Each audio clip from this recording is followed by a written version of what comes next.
সম্প্রতি রাজ্যের বিধানসভা অধিবেশন হয়ে গেল 3 দিনের, মাত্র 3 দিনের বিধানসভা অধিবেশন। সেই বিধানসভা অধিবেশনে রাজ্য সরকারের মুখ্যমন্ত্রী থেকে শুরু করে মন্ত্রিসভার একাধিক সদস্য ওনাদের যে পরিবেশিত বিভিন্ন বিষয়ের যে তথ্যগুলো, সেগুলি একদিকে যেমন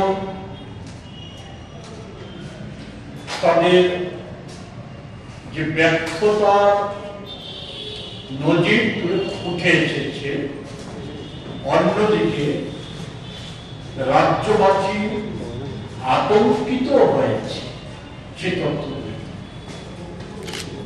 এবং এর সাথে আমি একটু আসার আগে আমি এটাও উল্লেখ করতে চাই যে সম্প্রতি সম্ভবত গত 16 জানুয়ারি পুলিশ সপ্তাহের সূচনার দিন সম্ভবত রাজ্যের মুখ্যমন্ত্রী আইন শৃঙ্খলা পরিস্থিতি জনিত যে বক্তব্য পেশ করেছে, এটা রাজ্যবাসীর নয় আমাদেরও অবাক করে দিয়েছে যে এত অসত্য তথ্য উনি কিভাবে পরিবেশন করেন। আমি সেই সম্পর্কিত বিষয়ে কিছু বিষয় আপনাদের সাথে তুলে ধরতে চাই।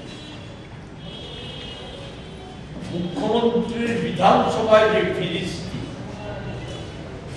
যেটা তাদের সরকারে আসীন হওয়ার পূর্বে এবং আসীন হওয়ার পর তাদের ঘোষণা ছিল নেশা মুক্ত ত্রিপুরা। কার্যত মুখ্যমন্ত্রীর যে বিবৃতি, সেই বিবৃতিতে উঠে এসেছে রাজ্যটা আজকে এই সময়ের মধ্যে নেশার সাগরে ভাসছে।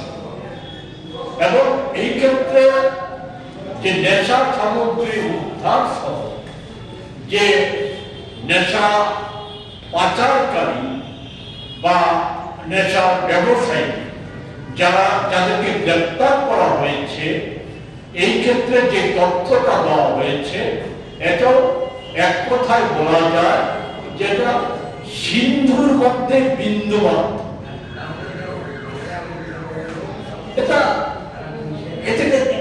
আমি ধরে নিলাম যে মুখ্যমন্ত্রীর বক্তব্যটা বিধানসভায় পরিবেশিত তথ্যটাই সব, তাহলেও যে ভয়ানক চিত্রটা ফুটে এসেছে এটা আড়াল করার কোনো আজকে আর কোনো অবস্থান নেই। উনি এটা উল্লেখ করেছেন, এটা উল্লেখ করতে কি এটা উল্লেখ করেছেন যে এই নেশা ফলে একটা বড় অংশের ছেলে মেয়ে আজকে ক্রমশ মারণ রোগ এইডসে আক্রান্ত হয়ে যাচ্ছে এবং ক্রমশটা বাড়ছে। এটা স্বীকার করে নিয়েছেন। আমরা আগে আমাদের তরফ থেকে সাংবাদিক সম্মেলনে আমরা উল্লেখ করেছিলাম 2018 সালের পর পাল্লা দিয়ে এইডসে আক্রান্তের সংখ্যা বাড়ছে এবং এর পেছনে অন্যতম কারণ হচ্ছে যে সিরিঞ্জে মাদক ব্যবহার করছে, ছেলে মেয়ে মাদক ব্যবহার করছে এবং এর ফলে এইডসে আক্রান্তের সংখ্যা বাড়ছে এবং এতে মৃত্যুও বেড়ে গেছে। এবং মৃতদের মধ্যে একটা অংশ হচ্ছে ছাত্রছাত্রী, তরুণ সম্প্রদায়, যেটা রাজ্যবাসীকে ভাবিয়ে দেবে। আমরা এখান থেকে একটা প্রশ্ন রাখতে চাই। মুখ্যমন্ত্রী আবারও বিধানসভায় বলেছেন যে আমরা নেশামুক্ত রাজ্য করতে চাই। তো নেশামুক্ত রাজ্য করার কি এটাই এই যে ব্যবস্থা চলছে, সেই ব্যবস্থাটা কি নেশামুক্ত রাজ্য করার লক্ষ্য? এত নয়। উনি বলেছেন যে এত গ্রেপ্তার হয়েছে, গ্রেপ্তার হয়েছে, আমি বলতে চাই এরা কারা?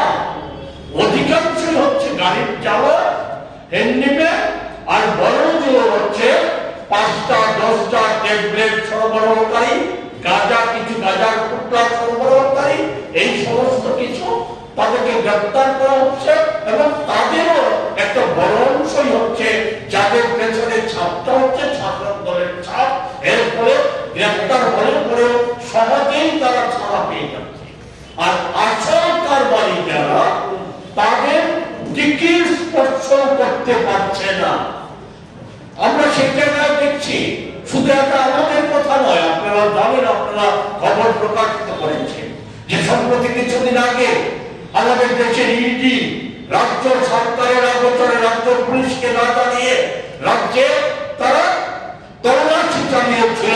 কিছু কিছু ওই নিশানা করা লুটের বাড়ি ঘরে তারা তল্লাশি চালিয়েছিল নেশা কারবারি যারা। তাদের মধ্যে একটা বড় অংশই হচ্ছে শাসক দলের ছত্র ছায়া লালিত পালিত শাসক দলের পূর্ণাঙ্গ শাখা সংগঠনের নেতা, তাদের একটা বড় অংশ। এমনকি পুলিশের একটা অংশ জড়িয়ে গেছে নেশা কারবারে।